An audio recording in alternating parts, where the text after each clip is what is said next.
प्रणाम गुरुजी। गुरुजी, एक क्वेरी थी मेरी एनलाइटेड मास्टर ग्रुप के लिए। तो उसमें एक चीज़ मुझे ये पूछनी थी कि जैसे जब जिस दिन मैं आपके घर से आ रही थी तो कैब में पूरा टाइम मुझे नाभि चक्र, मणिपुर और हार्ट चक्र अंदर की तरफ खिंचता हुआ महसूस हुआ। पूरा टाइम ही वो चीज़ रही। एक तो वो, और दूसरा, कल जैसे हार्ट पर 11 बजे बहुत तेज़ एनर्जी मुझे फील हो रही थी। और कभी कभी ऐसा भी होता है कि क्राउन पे ऊर्जा फील होती है ज़्यादा।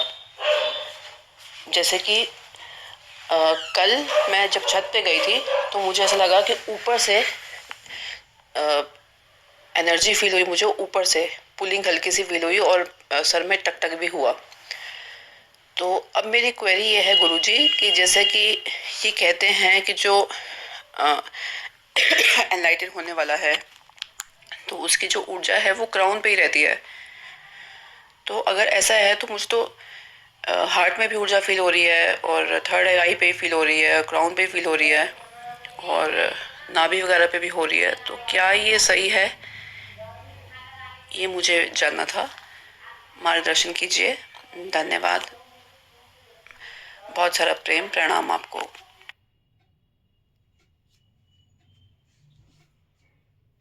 प्रणाम आपको और प्रणाम आप सभी को।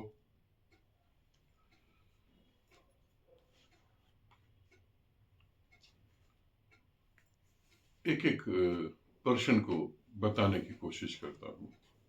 आप समझ जाएं तो बहुत अच्छी बात है। जब मैं कहता हूं कि मेरे साथ आप अपने जीवन को जिए, तो मैं किस लिए कहता हूं? मेरे साथ आके आप अपने जीवन को जिए 10 दिन, 15 दिन, 20 दिन, जितना भी संभव हो, जो भी संभव हो, वो किस लिए मैं कह रहा हूं?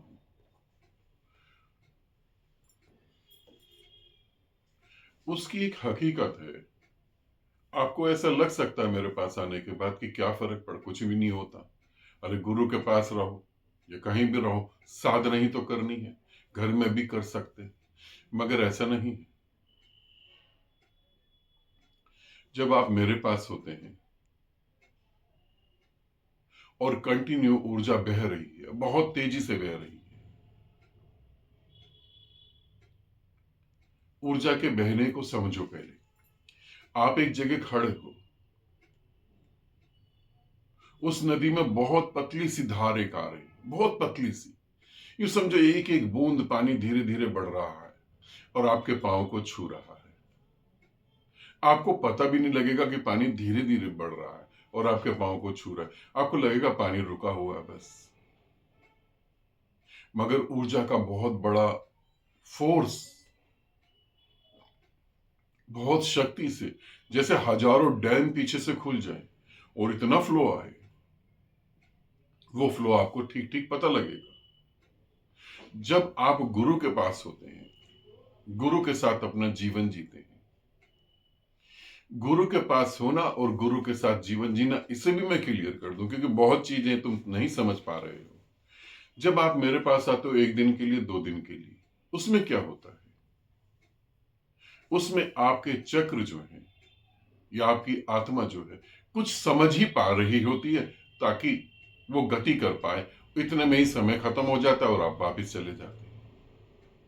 मगर जब आप 7 दिन, 10 दिन, 15 दिन, 20 दिन, महीना जब मेरे पास रहते हैं तो आपके अंदर क्या घट रहा है उसको समझें। तब ऊर्जा बहुत तेजी से बह रही है और आपके सभी चक्र, चक्र क्या हो, आत्मा का हो, आपके सभी चक्र और आत्मा उसको अंदर खींच रही है। आपका सूक्ष्म शरीर उस ऊर्जा को पी रहा है, कंटिन्यू कंटिन्यू पी रहा है। अब वो 7 दिन तक, 10 दिन तक या महीने तक वो पीने की आदत उसको है। अब वो क्या काम कर रहे हैं? वो ऊर्जा पिए जा रहा है, पिए जा रहा है। अब 1 महीने बाद आप मेरे पास से जा रहे हो, आप मुझसे दूर चले गए। अब मैं ये शरीर हूं ऐसा तो नहीं। शरीर तो बस ऐसा नाम मात्र का ही है। हूं तो पूरे अनंत ब्रह्मांड हुआ, अनंत ब्रह्मांड। अब जब आप मुझसे दूर गए तो आपके चक्र वही काम कर रहे हैं, वो ऊर्जा को पी रहे हैं। अब क्या कर रहे हैं, अब वो पूरे ब्रह्मांड से ऊर्जा को पी रहे हैं। और शक्तिशाली होने के लिए वो उसी क्रिया को दोहरा रहे। तो ऐसा ही लगेगा जैसे नाभि चक्र अंदर की तरफ जा रहा है, हृदय चक्र अंदर की तरफ जा रहा है, थर्ड आई अंदर की तरफ जा रही, और कुछ को इसका उल्टा लगेगा कि बाहर फैल रहा है। जब हम गुरु के साथ अपने जीवन का कुछ समय बिताते हैं तो ये घटना घटती है, और ये घटना ही महत्वपूर्ण है, क्योंकि आप इतने कमजोर हैं इंटरनल, आप साइकोलॉजिकल इतने कमजोर हैं, आप उस ऊर्जा को इतनी तेजी से नहीं ग्रहण कर सकते, नहीं पी सकते। फिर निधि आगे पूछती है कि कभी तो ऊर्जा हृदय चक्र पे होती है, कभी ऊर्जा क्राउन चक्र पे होती है, कभी नाभि पे होती है। अब यहां पर हमको ये समझना है, इनलाइटेड मास्टर ग्रुप के सभी साधकों को ये समझना है कि एक तो ये है कि आप साधना कर रहे हो। अब आप साधना कर रहे हो तो स्टेप बाय स्टेप धीरे धीरे धीरे धीरे बढ़ोगे। 4 साल, 5 साल, 10 साल लगेंगे। अब जहां बात हो रही है 6 महीने की, तो आप धीरे धीरे कर रहे हो, मैं तो धीरे धीरे नहीं कर रहा, मैं तो पूरी तेजी से कर रहा हूं। अब जिस भी चक्र पे मैं जिस समय स्थिर हूं, जिस भी चक्र पे मैं जिस जगह रुका हूं, वहीं से मैं तुम्हारे साथ जुड़ के काम करूंगा, वही तुम्हारा चक्र बहुत एक्टिव हो जाएगा। कभी क्राउन एक्टिव हो जाएगा, कभी थर्ड आई होगी, कभी हृदय होगा, क्योंकि मैं वहां पर जुड़ गया, मैं वहां पर आ गया, तो ऐसा होगा।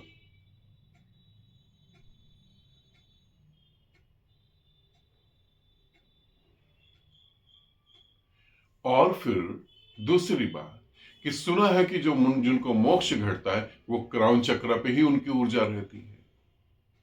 शास्त्रों में और ग्रंथों में वो बातें बताई नहीं गई जो अध्यात्म में सच में होती, क्योंकि जिन्होंने शास्त्र लिखे वो कोई गुरु नहीं थे।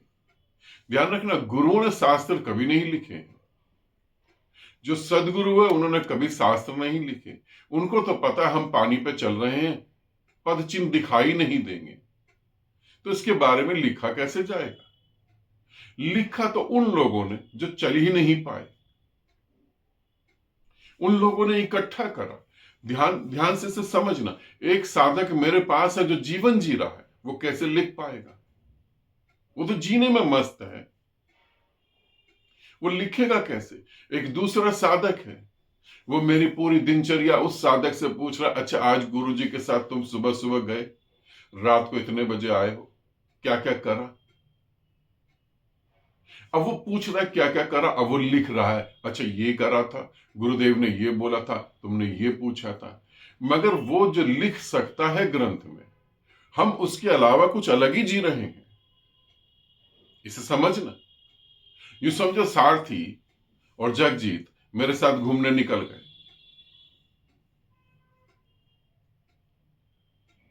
अब वो मेरे साथ घूमने निकल गए। अब जब वो घूम के आया तो विशाल उनसे पूछ रहा है, क्या हुआ, क्या करा तुमने? अब विशाल ने ये डायरी में नोट कर दिया, ये ग्रंथ बन गया। न तो वहां विशाल था, न विशाल ने वो चीजें जी। मगर जगजीत और सारथी ग्रंथ लिख ही नहीं सकते, उनको तो जीने से ही फुर्सत नहीं। तो जो ग्रंथों में लिखा हकीकत में वो अध्यात्म है ही नहीं। क्राउन चक्रा पे जिसकी ऊर्जा रहती है उसे मोक्ष घटित होता है, ठीक, मगर काम केंद्र पे जिसकी ऊर्जा रहती है उसे भी मोक्ष घटित होता है। हर इंद्री बाहर और भीतर गति कर सकती है, इसे ध्यान से सुन लेना। आंख बाहर देख सकती है, आंख भीतर भी देख सकती है। जीभा बाहर का स्वाद ले सकती है, जीभ परमात्मा का भी स्वाद ले सकती है। कान बाहर की ध्वनियां सुन सकता है, मगर कान अनहद को भी सुन सकता है। काम केंद्र से तुम बाहर बच्चों को जन्म दे सकते हो, उसी काम केंद्र से तुम अपनी आत्मा को भी जन्म दे सकते हो। ये तो हमने शास्त्रों में लिखा नहीं। मीराबाई ने परमात्मा को पाया, मगर क्राउन चक्र से तो बिल्कुल नहीं पाया। जीसस ने पाया, मगर क्राउन चक्र का कोई रोल ही नहीं है वहां पर। तो ये जो हमारे पास नॉलेज है वो नॉलेज बिल्कुल बेकार है, उसमें कुछ भी नहीं रखा। खामखाई बेकार में तुम अपने सर पे बोझ लेके घूम रहे हो। अगर साधक को मुक्त होना है तो उसकी ऊर्जा किसी एक चक्र पे ज्यादा एकाग्र होनी चाहिए।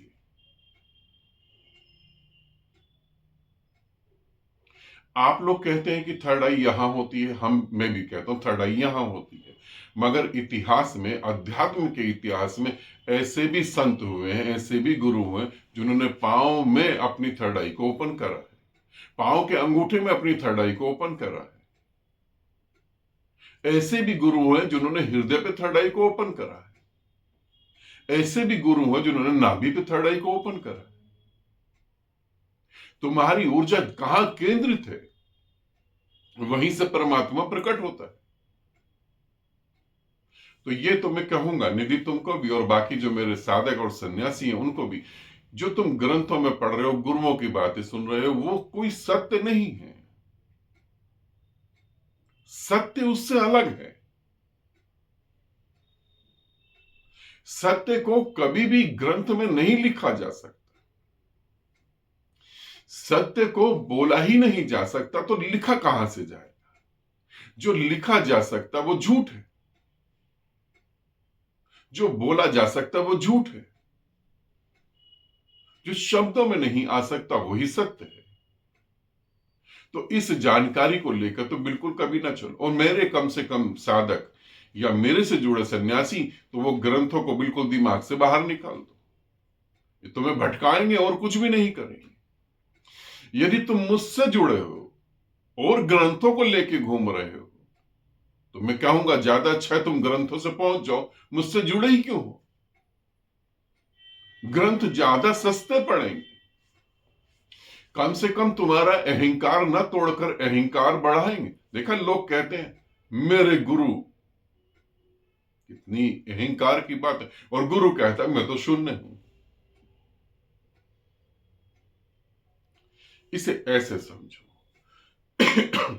गुरु के साथ जीने के मौके को गवाओ मत।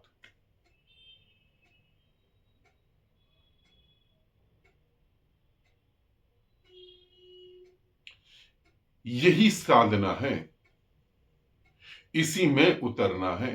अकेले अकेले तुम कुछ भी कर लो, अकेले अकेले कुछ होगा नहीं। मन बहलाने के लिए बातें अच्छी हैं,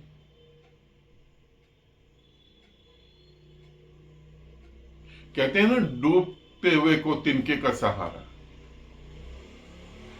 डूबते हुए को तिनके का सहारा नहीं होता, तिनका भी उसके साथ ही डूब जाता है।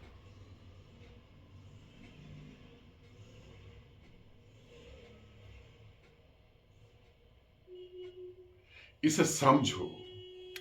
निधि ने पूछा, निधि को तो मैंने पर्सनल आंसर नहीं दिया, मगर बहुत सारे साधक हैं, मुझे ऐसा लगा कि तुमको भी यह पता लगना चाहिए कि जो ग्रंथों में हमने दे रखा वो हकीकत में सत्य नहीं है। सत्य के बारे में हो सकता है, सत्य नहीं हो सकता। ठीक है, इसको समझो।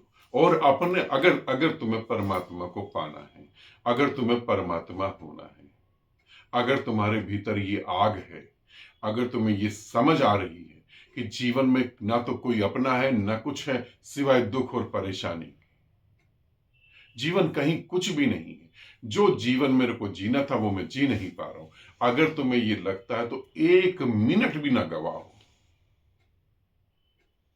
1 मिनट भी ना गवाओ। ध्यान रखना, तुमको होश आ गया मगर तुम्हारे आसपास के लोगों को होश नहीं आया, वो तुमको बार बार बेहोशी में ही खींचेंगे। वो बार बार तुमको बेहोशी में खींचेंगे।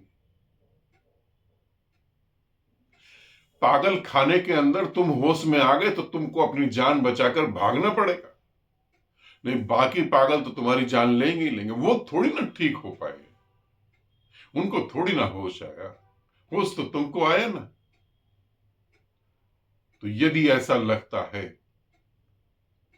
कि इस संसार में सिर्फ मेरा परमात्मा ही है और कोई नहीं, तो मैं तुम्हें कहूंगा एक क्षण, एक पल भी न बिताओ, कोशिश करो वरना जल्दी तुम भी औरों की तरह बेहोश होकर एक दुख भरी मौत को स्वीकार करके फिर दोबारा पैदा होगे। और कोई उपाय नहीं, मुझे तो नहीं दिखता कि और कोई उपाय है। इसे अच्छे से समझो, ठीक है। गुरु के पास होना क्यों जरूरी है और कैसे हम सत्य और असत्य में फर्क कर सकें। आनंदित रहो, सदा खुश रहो। बहुत बहुत प्रेम आप सभी को।